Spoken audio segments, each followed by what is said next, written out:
You know what really makes Journey sad? Getting a video banned. Yep, I think I know why. 20% of the world's population is against what I had to say. So, on that note, no more being specific.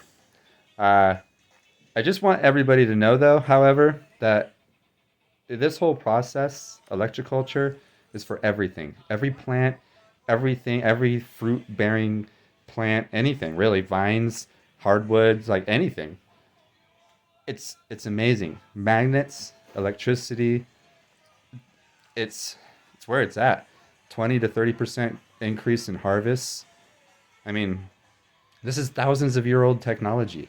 The Romans learned this. They're like, oh, wait a minute, our plants are growing better by granite. And what does granite have? Magnetic properties. And lo and behold, their crops grew better, so they planted by them.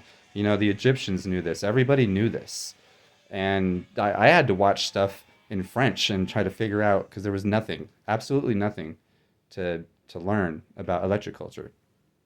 But I'm going to tell everybody. I just happen to use a specific plant, and it great. I mean, I don't have to use fertilizers. I don't have to use any bug control. It's like sticking a thing in the wall, and it goes tick tick tick and keeps the rodents away and the bugs, the pests away. Same kind of concept. Electricity. It does these things. It's super healthy for your plants. Use less water. It's where it's at. So stay tuned. I'm going to do another video and not be so specific on what it is and just kind of let everybody know how to do it. So stay tuned. All right.